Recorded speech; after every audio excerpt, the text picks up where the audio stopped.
नमस्कार, मैं बीना कुमारी। मोदी सरकार द्वारा 3 अहम फैसले। आखिर क्या कारण है कि एक अंतरिम सरकार इस तरह की फैसला ले रही है? लोगों के मन में संदेह पैदा हो रहा है। चुनाव अंतिम दौर में है, एक फेज का चुनाव बचा हुआ है, पर एक सरकार अहम फैसले लेते जा रही है। आज इसी पर चर्चा करते हैं। केंद्र सरकार का हाल का 3 अहम फैसला देश के राजनीतिक भविष्य को तय करने में अहम भूमिका निभा सकती है। सरकारें फैसला लेती रही हैं और उन फैसलों की विवेचना भी होती रही है, पर सरकारें कोई भी फैसला अकारण नहीं लेती है। हर फैसला का एक तय लाइन होता है, राजनीतिक कारण होता है। सेना प्रमुख मनोज पांडे जो 31 मई को सेवानिवृत्त हो रहे थे, उनको 1 महीने का सेवा विस्तार दिया जाना, मुख्य चुनाव आयुक्त राजीव कुमार को Z+ का सुरक्षा दिया जाना और संसद की सुरक्षा में परिवर्तन किया जाना, ये 3 ऐसे असाधारण फैसले हैं जो एक अंतरिम सरकार ने लिया है।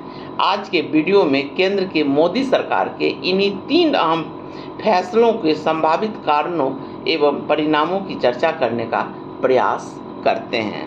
50 साल के बाद किसी सरकार ने, वो भी अंतरिम सरकार ने, किसी सेना प्रमुख को सेवा विस्तार दिया है।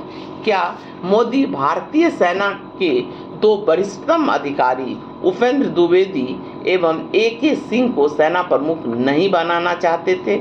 ये दोनों अधिकारी 30 जून को सेवानिवृत्त हो जाएंगे।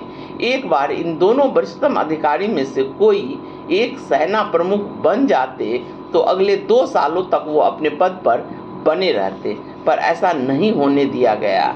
चूंकि सेना प्रमुख का सेवा विस्तार असाधारण परिस्थिति में ही होता है, तो शंकाएं और सवाल उठना लाजिमी है।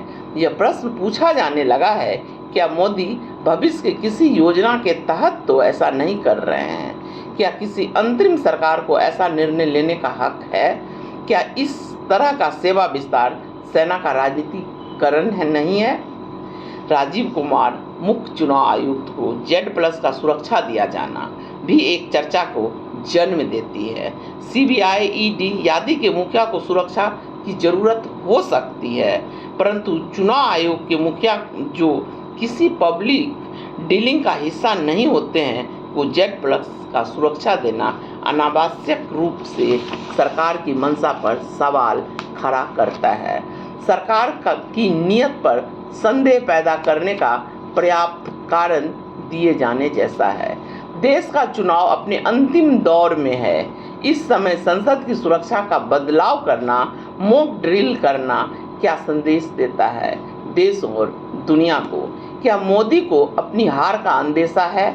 इसी अंदेशे की वजह से वह 4 जून के बाद की उपजी परिस्थितियों से निपटने की तैयारी कर रहे हैं। लोगों के मन में यह सवाल उठने लगा है, क्या हम श्रीलंका जैसी स्थिति का सामना करने जा रहे हैं? ट्रंप की हार के बाद जो परिस्थिति अमेरिका में बनी, क्या वह भारत में भी हो सकती है? दरअसल इन आशंकाओं का बल सरकार के इन्हीं फैसलों ने दिए हैं, जिसको लेने से एक अंतरिम सरकार को बचना चाहिए था। कुछ पत्रकार तो त्रिशंकु लोकसभा की भविष्यवाणी कर रहे हैं और दावा कर रहे हैं कि मोदी एन केन प्राक्रेन अपनी तीसरी सरकार बनाने की तैयारी के क्रम में ऐसा कर रहे हैं। कुछ पत्रकार संभावित विद्रोह को दबाने की तैयारी बता रहे हैं। राजनीतिक संभावनाओं का खेल है, क्या होगा यह कहना मुश्किल है, पर इस असाधारण फैसले का कोई साधारण कारण तो निश्चित रूप से नहीं रहा होगा। इन संस्थानों का राजनीतिक इस्तेमाल, खासकर सेना को सत्ता के पास लाना, लोकतंत्र के लिए ऐसा जहर है जिसका असर पाकिस्तान में पिछले 70-75 सालों में साफ साफ हम और आप देख रहे हैं। हमें इस तरह के फैसले से बचना चाहिए था। नमस्कार, धन्यवाद।